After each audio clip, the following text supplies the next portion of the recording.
इससे पहले हम लोगों ने देखा कि मुगल साम्राज्य के पतन के लिए कौन कौन से संरचनात्मक कारण जिम्मेदार थे, और उन संरचनात्मक कारणों में सबसे महत्वपूर्ण बात यह है कि जब भी कोई भी संरचनात्मक कारण जिम्मेदार होता है तो संरचना के दोष को कम करने के लिए व्यक्तित्व बहुत जरूरी होता है। अगर किसी कहीं पर भी कुछ स्ट्रक्चरल प्रॉब्लम है तो उसको दूर करने के लिए कोई मजबूत व्यक्तित्व ही उसको दूर कर सकता है। ऐसा नहीं कि कोई नई संरचना विकसित हुई। जैसे जिन भी कारणों को हम लोगों ने पीछे पढ़ा, चाहे वो आर्मी के बारे में पढ़ा हो, चाहे वो हमने कुलीनता को देखा कि मुगल कुलीनता कैसे पतन के लिए जिम्मेदार रही, सेना कैसे पतन के लिए जिम्मेदार रही, आर्थिक स्थिति कैसे पतन के लिए जिम्मेदार रही, कैसे और संरचनात्मक कारण पतन के लिए जिम्मेदार रहे। तो ये संरचना तो पतन के लिए विकसित नहीं की गई थी, ये संरचना तो विकसित की गई थी साम्राज्य को मजबूती देने के लिए। लेकिन कोई भी अच्छी भी बात खराब व्यक्ति के हाथ में लगकर क्या हो सकती है, खराब हो सकती है। तो व्यवस्था तो उचित के लिए बनाई जाती है, लेकिन व्यक्तित्व का कारण होता है कि कई बार वो व्यक्तित्व खराब चीज़ों को, अच्छी चीज़ों को भी खराब में परिवर्तित कर देता है, और अगर व्यक्तित्व में विराटता है तो खराब चीज़ को भी अच्छे में कन्वर्ट कर लेता है। अर्जुन को श्राप मिला था कि आप 1 साल के लिए किन्नर हो जाएंगे। ये बहुत दुखद बात थी। अर्जुन गए थे मिलने के लिए, अपने पिता इंद्र से मिलने के लिए गए थे, तो अर्जुन के पौरुष पर आकर्षित हो गई थी उर्वशी। लेकिन अर्जुन ने कहा कि आप तो मेरी माता के समान हैं, हम आपके साथ किसी भी तरह का रिलेशनशिप नहीं बना सकते। जिससे नाराज होकर उन्होंने अर्जुन को श्राप दिया कि जिस पुरुषत्व पे तुमको इतना अहंकार है वो समाप्त हो जाएगा। तो अर्जुन ने अपने पिता से कहा कि ऐसा उर्वशी ने हमको श्राप दिया है। तो उनके पिता ने कहा कि वो भी जो है स्वर्ग की अप्सरा हैं, और उनके द्वारा दिए गए आशीर्वाद, उनके द्वारा दिए गए श्राप को शून्य तो नहीं किया जा सकता, लेकिन उसके प्रभाव को थोड़ा कम किया जा सकता है। तो जीवन में 1 साल आपको जो है किन्नर होके रहना पड़ेगा। अर्जुन ने उस पीरियड को कैसे बिताया, अज्ञातवास के रूप में। तो अगर व्यक्ति बहादुर है, समझदार है, परिस्थितियों के साथ तालमेल बिठाने वाला है, तो अपनी कमियों को भी वो हथियार के रूप में यूज करता है। और अगर व्यक्तित्व में कमी है तो हथियार भी अपने आप को ही मार देता है, हथियार से अपने आप को ही खतरा हो जाता है। तो परिस्थितियां तो जिम्मेदार होती ही हैं, संरचना तो जिम्मेदार थी ही, लेकिन व्यक्तित्व भी बहुत जिम्मेदार होता है किसी भी व्यवस्था को बनाए रखने के लिए या उसको पतित कर देने के लिए।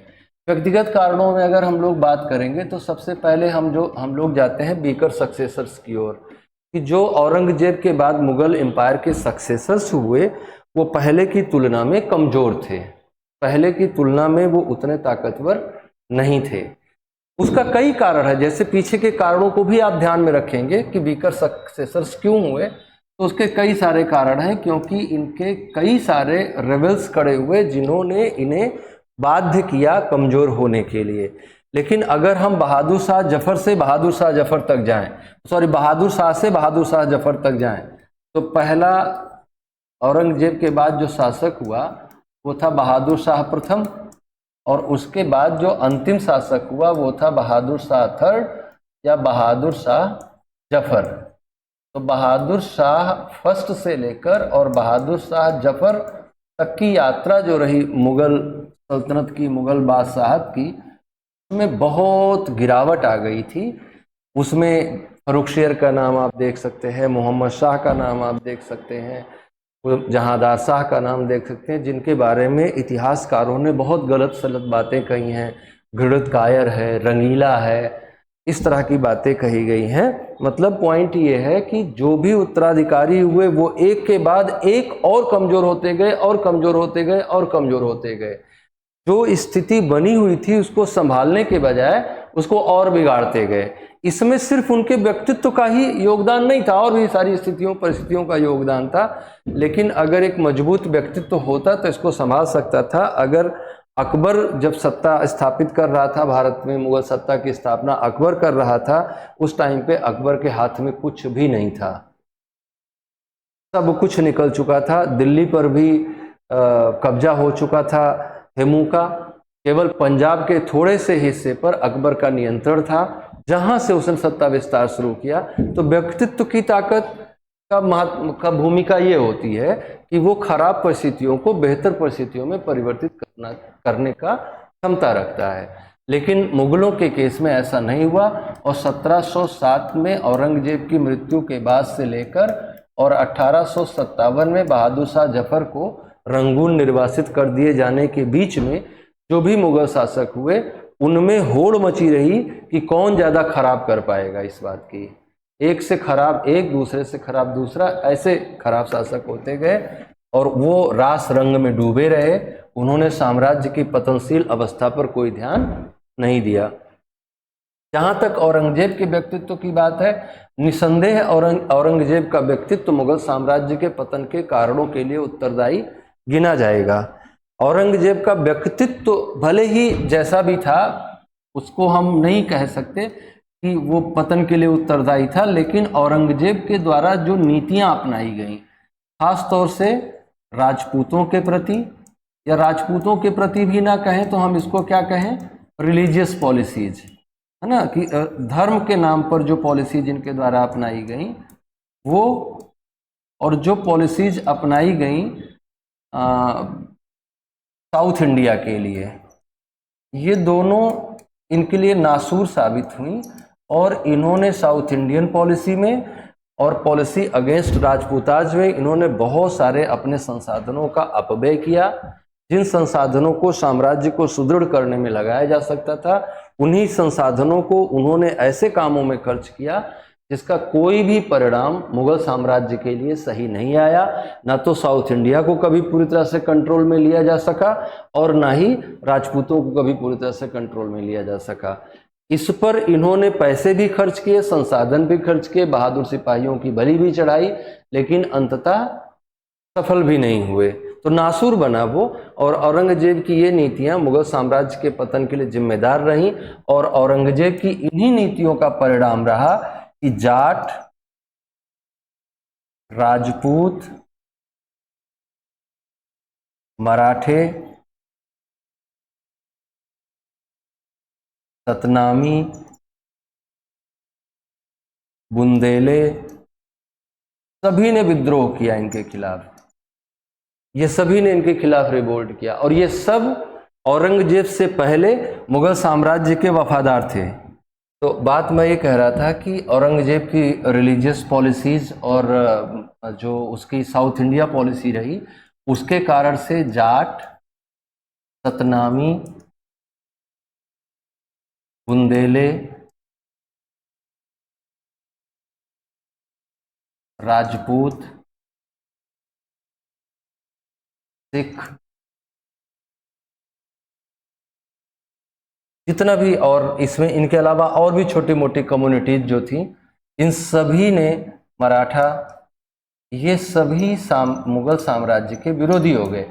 जबकि औरंगजेब से पहले ये सभी मुगल साम्राज्य के समर्थक हुआ करते थे, या यूं कह लो कि इन्हीं के त्याग परिश्रम से मुगल साम्राज्य एक मजबूत आधार पर खड़ा हुआ था। तो औरंगजेब को अगर हम उत्तरदायी ठहराएं तो औरंगजेब को व्यक्तिगत रूप से नहीं उत्तरदायी ठहराएंगे। औरंगजेब अपनी नीतियों के कारण से ऐसा एटमॉस्फेयर क्रिएट किया जिसके कारण से बहुत सारे रेबल्स खड़े हुए मुगल सत्ता के अगेंस्ट, और मुगल सत्ता के अगेंस्ट खड़े करने में इनकी रिलीजियस पॉलिसी ऑफ औरंगजेब और south India policy of Aurangzeb. South India policy में पूरा भारत का इतिहास इस बात का साक्षी है कि जिस किसी ने भी साउथ इंडिया को डायरेक्टली अपने कंट्रोल में लेने का प्रयास किया, उसका पतन इतना तेजी से हुआ। आप मौर्यों से एग्जाम्पल ले सकते हैं, हालांकि मौर्यों के पतन के कारण और भी ज़्यादा रहे होंगे, लेकिन मौर्यों ने एक बहुत हाईली सेंट्रलाइज्ड रूलिंग डेवलप किया और डीप साउथ तक अपना नियंत्रण स्थापित किया। 50 साल में सत्ता खत्म। बाद में इसको समझते हुए गुप्तों ने साउथ इंडियंस के साथ बहुत बेहतर संबंध स्थापित किया। इसके बाद हर्ष का साम्राज्य देखिए, हर्ष नॉर्थ इंडिया को नर्मदा नदी के उत्तर के हिस्से में पूरी तरह से कब्जा कर सका, लेकिन साउथ इंडिया जाने के चक्कर में उसको लगा कि नॉर्थ इंडिया भी नहीं बचेगा, इसलिए वो नहीं किया। बाद में मेडिवल पीरियड में अलाउद्दीन खिलजी को देखिए, साउथ इंडिया के प्रति उसकी नीति। और अलाउद्दीन खिलजी के बाद जब आप मोहम्मद बिन तुगलक को पढ़ते हैं तो देखते हैं कि मोहम्मद बिन तुगलक प्रत्यक्ष नियंत्रण करने का प्रयास कर रहा है साउथ इंडिया पे, जिसके कारण से वो देवगिरी को राजधानी बना रहा है। पतन हो गया। मोहम्मद बिन तुगलक सबसे बड़े साम्राज्य पर शासन करता है, लेकिन मोहम्मद बिन तुगलक के टाइम पर ही विजयनगर साम्राज्य साउथ में स्वतंत्र हो जाता है, बहमनी साम्राज्य साउथ में स्वतंत्र हो जाता है। और उसका सिर्फ एक कारण था कि साउथ इंडिया को डायरेक्टली कंट्रोल करने का प्रयास, और जिसने भी साउथ इंडिया को डायरेक्टली कंट्रोल करने का प्रयास किया उसका नॉर्थ इंडिया भी गया हाथ से। तो वो स्थिति यहाँ भी औरंगजेब के साथ की व्यवस्था पर भी लागू होती है। इस स्थिति को अकबर जैसे समझदार शासक समझ रहे थे, इसलिए उन्होंने डायरेक्टली कभी भी साउथ इंडिया को अपने कंट्रोल में लेने का प्रयास नहीं किया। जहां तक जाया जा सकता था, खानदेश तक जाया जा सकता था, अहमदनगर तक जाया जा सकता था, वहां तक वो लोग गए। लेकिन बीजापुर और गोलकुंडा को डायरेक्टली कंट्रोल में करने का जो शाहजहां और औरंगजेब का दृष्टिकोण था वो ठीक नहीं था। तो इस कारण से बहुत सारे रिसोर्स भी खराब हुए और बहुत सारे रेबल भी खड़े हुए। अगर बीजापुर और गोलकुंडा को अपने कंट्रोल में करने का लालच मुगल सत्ता ने नहीं रखा होता तो मराठे भी इतने पावरफुल नहीं हो पाते। मराठों के पावर में आने के पीछे उत्तरकोणीय संघर्ष था, जिसमें एक तरफ बीजापुर था, एक तरफ गोलकुंडा था और एक तरफ मुगल सत्ता थी। बीच में अहमदनगर, बरार, खानदेश, मराठे ये सब अपने अपने हिसाब से फायदा उठा रहे थे, जिससे मराठे फायदा उठाने में सफल हुए। और यही कारण रहा कि जैसे जैसे मराठे पावरफुल होते गए, इन्होंने मुगल साम्राज्य के पतन की इबारत लिखनी शुरू कर दी। 1707 में औरंगजेब की मृत्यु होती है और 1707 में औरंगजेब की मृत्यु के बाद जो मुगल सत्ता स्थापित होती है, जो मुगल पावर में आता है बहादुर शाह प्रथम, उसके पास मराठों के विरोध में कोई स्पष्ट नीति नहीं। उसको बस इतना लगा कि हमें साहू जी को आज़ाद कर देना चाहिए, और साहू जी को आज़ाद कर देने से मराठा आपस में लड़ने लगेंगे और मराठा पावर कमज़ोर हो जाएगी और मराठा ही हमारे सबसे बड़े शत्रु हैं मुगल सत्ता के। उन्होंने छोड़ तो दिया, उन्होंने छोड़ तो दिया, लेकिन जैसा आंतरिक संघर्ष वो मराठाओं के बारे में सोच रहा था वैसा आंतरिक संघर्ष खड़ा नहीं हुआ, और धीरे धीरे करके मराठा सत्ता पर पेशवा का कब्जा होता गया। और जो मराठा राजा होता था, जो मराठों का शासक होता था, वो धीरे धीरे करके उसके हाथ से पावर चली गई। और 1720 तक 1713 तक जाते जाते 1712 तक जाते जाते ये स्थिति हो गई कि सारी शक्ति पेशवा के अधीन आ गई, और फिर पेशवाओं का शासन चलने लगा। और जो छत्रपति होता था वो महलों का महापौर होके रह गया, छत्रपति के पास कोई पावर रह नहीं गई। ये पेशवा प्रधानमंत्री होता था शिवाजी के टाइम में। पेशवाओं ने सत्ता स्थापित कर ली, और 1710 के बाद, या कह लो कि 1713 के बाद पेशवाओं के नेतृत्व में मराठा साम्राज्य का विस्तार बहुत अधिक हुआ। और मराठा साम्राज्य का जो भी विस्तार हो रहा था वो मुगलों के क्षेत्र में हो रहा था या तो मुगलों के अधीनस्थ शासकों के क्षेत्र में हो रहा था। तो मराठा साम्राज्य का विस्तार, मुगल साम्राज्य का पतन, दोनों एक ही सिक्के के दो पहलू हैं। तो पेशवाओं के अधीन जो साम्राज्य विस्तार हुआ 1713 से लेकर 1761 तक, थर्ड बैटल ऑफ पानीपत तक, जो कुछ भी विस्तार मराठाओं ने किया 50 सालों के आसपास, उन सब ने मुगल सत्ता को एकदम हिलाकर रख दिया। और यहाँ तक भी कहा गया कि अब मुगल साम्राज्य खोखला हो गया है और हमें तनों पर प्रहार नहीं करना चाहिए, हमें शाखाओं पर प्रहार नहीं करना चाहिए, बल्कि इसके तने पर प्रहार करना चाहिए। तने पर प्रहार करने का मतलब क्या है कि दिल्ली पर कब्जा कर लेना चाहिए। तो मराठे इस कदर ताकतवर हो गए, और मराठों के ताकतवर होने से मुगल सत्ता कमजोर हुई, मुगल सत्ता समापन की ओर चली गई। तो ये कुछ व्यक्तिगत कारण रहे जिनको आप गिन सकते हैं मुगल साम्राज्य के पतन के कारणों को समझने में। इसके अलावा बहुत महत्वपूर्ण हैं कुछ नीतिगत कारण। सबसे ज़्यादा महत्वपूर्ण नीतिगत कारण हैं जिनमें हम कुछ इस तरह की बातों को कंसीडर कर सकते हैं, जैसे औरंगजेब की धार्मिक नीतियाँ, औरंगजेब की दक्कन नीति, मुगलों की मध्य एशियाई नीति, जागीरदारी संकट, साम्राज्य का आकार और क्षेत्रीय शक्तियों द्वारा उत्पन्न किए गए खतरे। हम एक एक करके इन पर संक्षिप्त चर्चा करते हैं। सबसे पहला तो साम्राज्य का आकार और क्षेत्रीय शक्तियों द्वारा उत्पन्न खतरे। मैंने जैसा कि आपको बताया कि साम्राज्य का दो तरह से विस्तार होता है। साम्राज्य का एक विस्तार होता है जिसे हम साम्राज्य का क्षैतिज विस्तार कहते हैं, जिससे साम्राज्य की भूमि बढ़ती है। साम्राज्य का एक विस्तार होता है जिसको हम लोग ऊर्ध्वाधर विस्तार कहते हैं, वर्टिकल एक्सपेंशन ऑफ एम्पायर कहते हैं, जिसमें साम्राज्य की जड़ें गहरी होती हैं। साम्राज्य की जड़ें जनता के साथ गहरी होती हैं। साम्राज्य की जड़ें साम्राज्य को बनाने वाले लोगों के साथ संबंधों में गहरी होती हैं। जैसे अगर हम मुगल सत्ता को बनाने वालों में ध्यान दें तो मुगल सत्ता को स्थापित करने वालों में सबसे महत्वपूर्ण भूमिका राजपूतों की थी। लेकिन जैसे जैसे मुगल सत्ता का क्षेत्रीय आकार बड़ा होता गया तो वैसे वैसे जो रीजनल पावर्स थी वो मुगलों के अधीन रहने के लिए तैयार नहीं हुई। मुगलों की पॉलिसीज में भी बहुत सारे ऐसे चेंजेज आए जिन्होंने क्षेत्रीय शक्तियों को उकसा दिया। तो बहुत सारी रीजनल पावर्स ऐसी रहीं जिन्होंने मुगलों की सत्ता को स्वीकार करने से मना किया, और सिर्फ ऐसा इसलिए है क्योंकि मुगल सत्ता लगातार अपना क्षेत्रीय विस्तार करती रही। मध्यकालीन संसाधनों को देखते हुए हम समझ सकते हैं कि कितने बड़े क्षेत्र पर आप सत्ता स्थापित कर सकते हैं जिसमें आप इफेक्टिवली रूल कर पाएँ। तो बहुत ज़्यादा क्षेत्रीय विस्तार हो जाने के कारण से जो केंद्रीय सत्ता थी वो क्षेत्रीय सत्ता पर वो प्रभावशाली नियंत्रण नहीं रख पाई जैसा रखा जाना चाहिए था। या तो हम केंद्र से दूर के प्रांतों को हमने स्वायत्तता दी होती, अगर वैसा किया होता तो हमारे लिए ठीक होता, लेकिन हम दूर दराज के क्षेत्रों पर भी मुगल सत्ता केंद्रीय नियंत्रण स्थापित करना चाह रही थी, जो कि संभव नहीं हो पाया। तो साम्राज्य का बड़ा आकार और क्षेत्रीय शक्तियों का उदय होना और क्षेत्रीय शक्तियों के विकास के कारण से केंद्रीय सत्ता को चुनौती दिया जाना, ये सब भी मुगल साम्राज्य के पतन के महत्वपूर्ण कारणों में से एक है।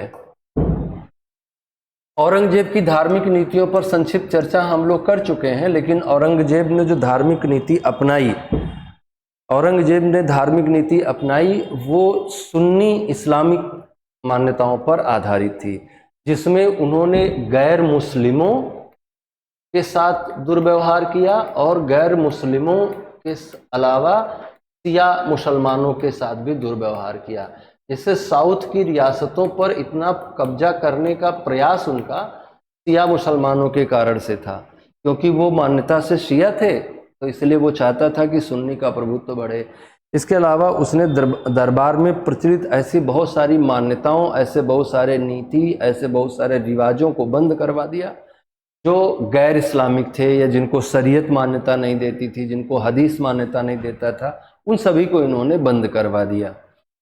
बंद करवाने से क्या हुआ कि जो गंगा जमुनी तहजीब का दंभ भरा जाता था अकबर के द्वारा, दंभ क्या, जो वादा किया जाता था गंगा जमुनी तहजीब का, जो सुलह कुल की नीति थी जो अकबर के द्वारा प्रारंभ की गई और अकबर के बाद जहांगीर और शाहजहां द्वारा उसको पोषित किया गया, उससे अचानक से इनका डायवर्जन हो गया और साम्राज्य का बहुत बड़ा आधार हिंदुओं द्वारा निर्मित किया गया था, जिसमें सबसे महत्वपूर्ण थे राजपूत।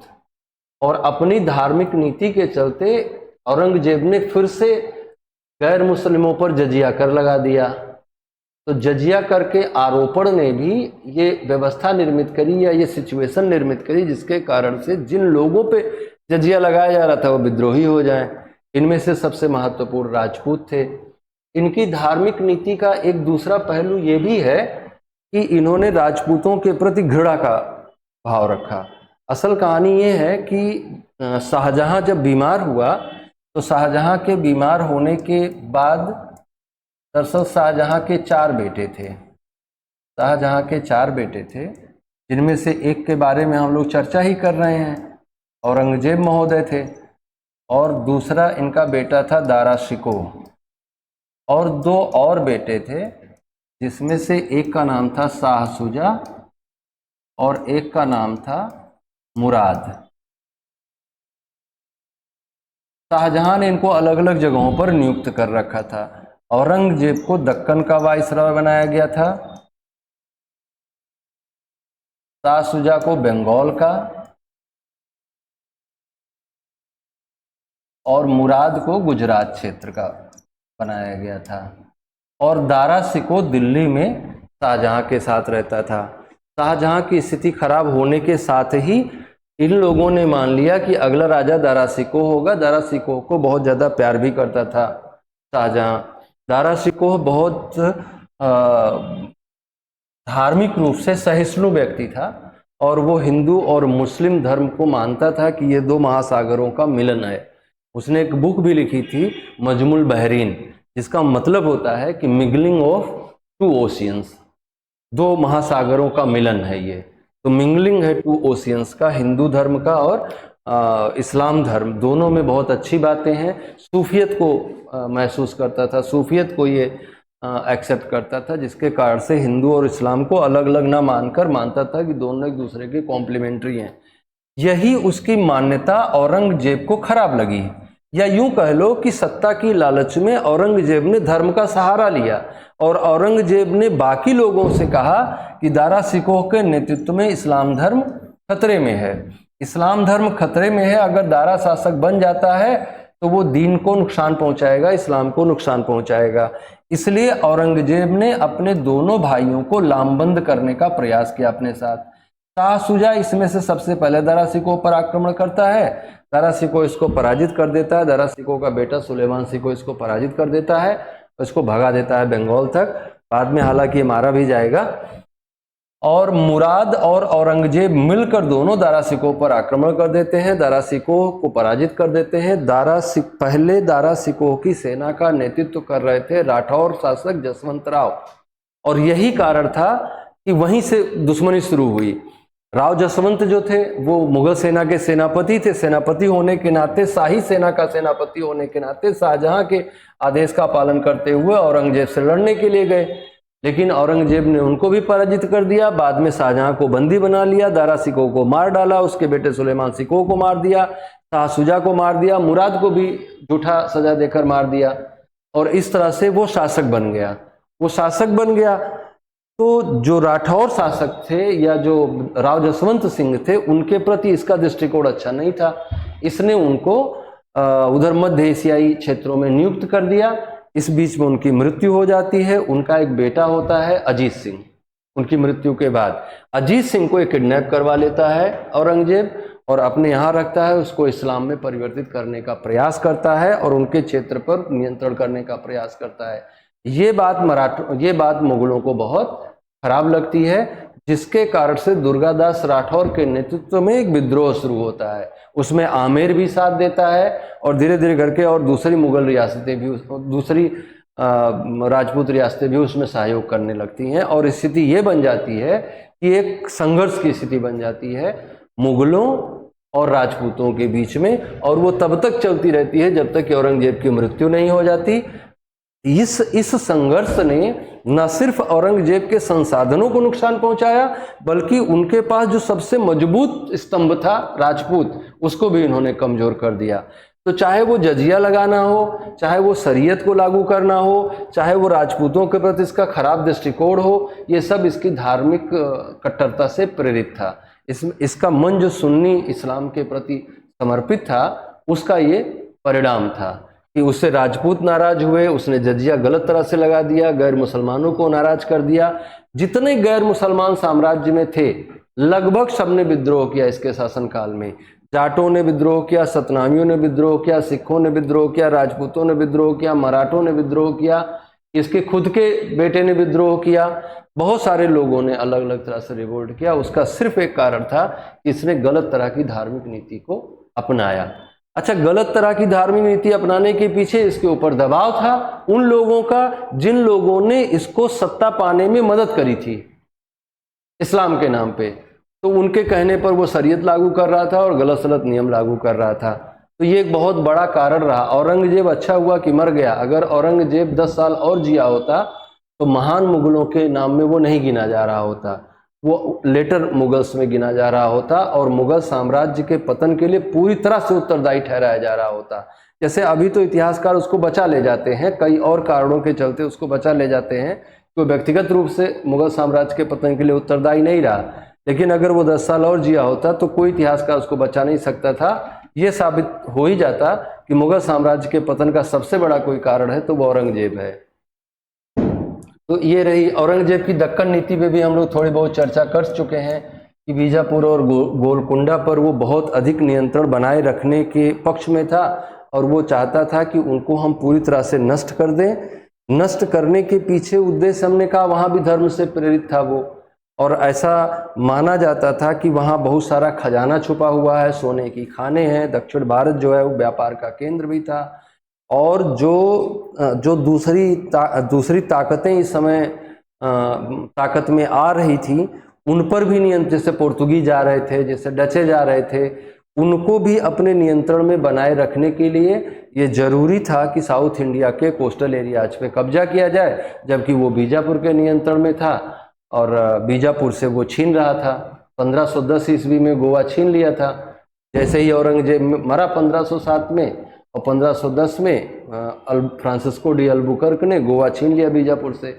तो वो चाहता था कि जो वेस्टर्न कोस्ट वाला एरिया है उस पर हमारा कंट्रोल रहे, ताकि पुर्तगीज, डच, फ्रेंच, ये सब लोग जो आ रहे हैं ब्रिटिशर्स, इन पर हमारा प्रभावशाली नियंत्रण बना रहे। तो दक्कन नीति थोड़ा वैज्ञानिक थी, थोड़ा अदूरदर्शी थी। वैज्ञानिक इस संदर्भ में थी कि कोस्टल एरियाज पे कब्जा करना अलग बात था, डायरेक्टली कब्जा बनाए रखने का प्रयास करना, जैसे अकबर ने क्या किया।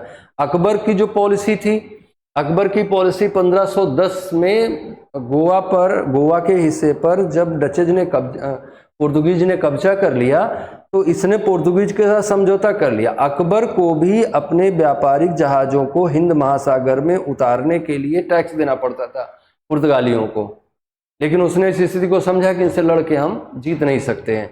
लेकिन ये बेवजह उलझ गया औरंगजेब दक्षिण भारत की रियासतों के साथ, और उसका परिणाम ये हुआ कि मुगल साम्राज्य के पतन की नींव को मजबूत किया इसने।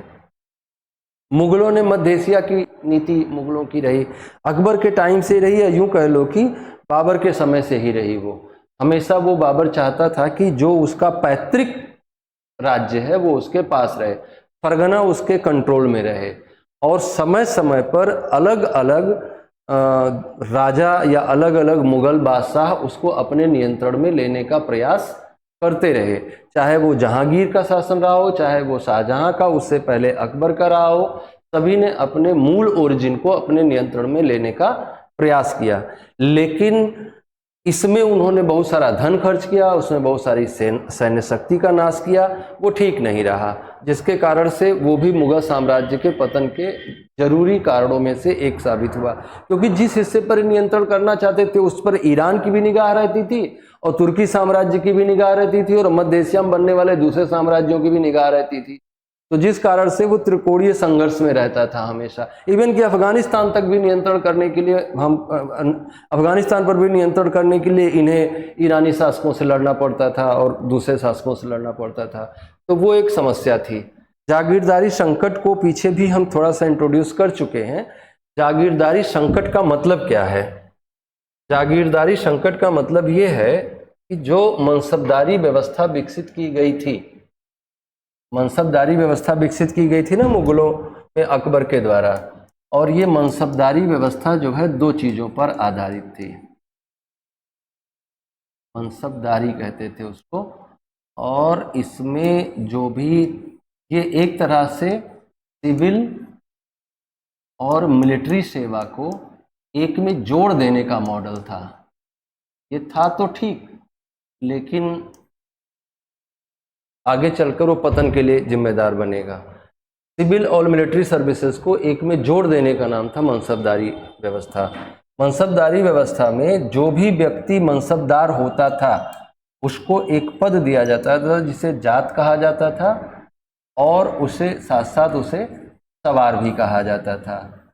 जात और सवार, तो जात जो है वो उसकी रैंक निर्धारित करता था, रैंक निर्धारित करता था। जैसे आज के टाइम पे आप सरकारी सेवा में हो तो आपकी एक रैंक होती है, जैसे आप कहते हैं हम क्लास 1 ऑफिसर हैं, तो इससे मतलब नहीं कि आप कहाँ हैं, है ना। हो सकता है कि आप किसी ऐसी पोस्ट पे काम कर रहे हो जिसके बारे में पब्लिक को बहुत कम जानकारी हो, लेकिन आप बस इतना बताएंगे कि हम क्लास 1 हैं, हम यूपीएससी पास करके आए हैं, तो उतना ही सफिशियंट है आपको सम्मान मिलने के लिए। तो तो रैंक डिसाइड करता था जात, और सवार पद क्या डिसाइड करता था कि उस रैंक का व्यक्ति कितनी मात्रा में घुड़सवार रखेगा, कितनी मात्रा में घुड़सवार सेना अपने पास रखेगा, और जितना उसका जात सवार पद होता था उसी के हिसाब से उसको वेतन निर्धारित किया जाता था, और वेतन के तौर पे उसको जमीन दी जाती थी। इस जमीन को जागीर कहा जाता था, और इस जागीर के होल्डर को ही हम जागीरदार कहते थे। तो इस तरह से जागीरदारी व्यवस्था अस्तित्व में आई। यहाँ तक बात क्लियर हुआ। मनसबदार होता था, मनसबदार मतलब कोई भी पद पे है तो मनसबदार है। अब वो जितने महत्व के पद पे है उतना ज़्यादा का उसको मनसब होगा, जितना ज़्यादा का मनसब होगा उतना का उसको सवार होगा। नंबर्स में होता था, जैसे 2000 के मनसबदार हैं, तो मान लीजिए कोई 2000 का मनसबदार है, तो इसका मतलब ये हुआ कि उसके पास 2000 का जात है और 2000 का सवार है। मतलब कि रैंक उसकी 2000 है। जब सम्राट के सामने जाएगा तो 2000 के मनसबदारों वाली लाइन में खड़ा होगा वो, और 2000 जात पद है और 2000 सवार पद है। सवार पद का मतलब कि इतनी मात्रा में उसको घुड़सवार रखने होंगे। उन घुड़सवारों को रखने और अपने रख रखाव के लिए उसको वेतन मिलेगा, और वो वेतन किस रूप में मिलेगा? जमीन के रूप में मिलेगा। इसी जमीन को कहा जाता था जागीर। अब समस्या ये आई कि अकबर ने जब ये शुरू किया था तब तो ठीक था, कोई दिक्कत नहीं थी, लेकिन जैसे जैसे साम्राज्य का विस्तार हुआ, जहांगीर के टाइम में, शाहजहां के टाइम में, औरंगजेब के टाइम में, जैसे जैसे इस साम्राज्य का विस्तार होता गया, वैसे वैसे लोग हारते गए, या जिस हिस्से में मुगल साम्राज्य का विस्तार हुआ उस हिस्से में रहने वाले एलीट को उन्होंने अपने मनसबदारी में जगह दी, और मनसबदारी में जगह दी तो मनसबदारी में जगह देगा तो जा सवार देगा तो जागीर देगा। अब हुआ ये कि मनसबदारों की संख्या जिस गति से बढ़ी उस गति से जमीनें नहीं बढ़ी, और जमीनें उस गति से नहीं बढ़ी तो फिर समस्या होगी। इसी समस्या का नाम क्या दिया गया? जागीरदारी क्राइसिस। जागीरदारी क्राइसिस हुआ। जागीरदारों की संख्या बढ़ी लेकिन जागीरों की संख्या नहीं बढ़ी, जिसके कारण से पहले तो अच्छी जागीरों को पाने के षड्यंत्र शुरू हुए, और बाद में अच्छी जागीरों के षड्यंत्र से बढ़कर ये जागीर पाने के षड्यंत्र में परिवर्तित हो गया। और जो पीछे हमने आपको बताया था कि नोबिलिटी जो थी वो जो इनके साम्राज्य को मजबूत करने में लगी हुई थी, वही अब आपसी षड्यंत्रों का शिकार होकर और अपने फेवर में ज़्यादा से ज़्यादा जागीरें लेने के चक्कर में राजाओं की खुशामद करने लगी। एक राजा की हत्या करके दूसरे राजा को बिठाने लगी, किंग से किंग मेकर होते गए। तो इस तरह से करके मुगल साम्राज्य के पतन की प्रक्रिया को गति मिल जाएगी। मुगल साम्राज्य के पतन के लिए जागीरदारी क्राइसिस बहुत बड़ा कारण था। तो ये सारे कारण रहे, ये अभी एक पार्ट है। मुगल साम्राज्य के पतन के कारणों या मुगल साम्राज्य के पतन को समझने का एक पार्ट है। इसके बाद वाला जो टॉपिक है जिसमें हम उत्तरवर्ती मुगलों के बारे में पढ़ेंगे, तो उत्तरवर्ती मुगलों के बारे में पढ़ते समय ये जो कॉन्सेप्ट आपने समझा है कि मुगल साम्राज्य के पतन के लिए कौन कौन से कारण जिम्मेदार रहे और उनमें से जो हेडिंग्स देखी हैं, इनमें बहुत सारे फैक्ट जुड़ जाएंगे अपने आप से। जब आप बहादुर शाह प्रथम के बारे में पढ़ेंगे, जहांदार शाह के बारे में पढ़ेंगे, फर्रुखसियर के बारे में पढ़ेंगे, मोहम्मद शाह रंगीला के बारे में पढ़ेंगे, तब आप आलमगीर के बारे में पढ़ेंगे, तब आप जानेंगे कि ये कैसे पतन की ओर चले गए और क्या क्या करते रहे ये अपने शासनकाल के दौरान जिससे इनका पतन हुआ। जैसे इस पीरियड में मुगलों की मराठों की एक्टिविटी मुगलों के अगेंस्ट क्या रही, रीजनल पावर्स की एक्टिविटी मुगलों के अगेंस्ट क्या रही, ये सब कुछ जानने का प्रयास आपको अगले लेक्चर में मिलेगा, जब हम लोग पढ़ेंगे कि उत्तरवर्ती मुगलों का शासनकाल कैसा रहा, उनके समय में क्या क्या काम हुए, कैसे कंपनी उनको यूज कर रही है, कैसे मराठे उनको नुकसान पहुंचा रहे हैं, कैसे रीजनल पावर्स उनको नुकसान पहुंचा रही हैं, उनका एडमिनिस्ट्रेशन स्वयं में कैसे कमजोर हो रहा है, खराब उत्तराधिकारी का मतलब क्या होता है। जैसे हमने आपको कारण में तो बता दिया कि वीक सक्सेसर्स थे, लेकिन वीक सक्सेसर कितना वीक थे आगे वाले लेक्चर में आप जानोगे कि वो बहुत ही पतित थे, बहुत ही खराब थे, तो जिस कारण से मुगल साम्राज्य का पतन हो गया।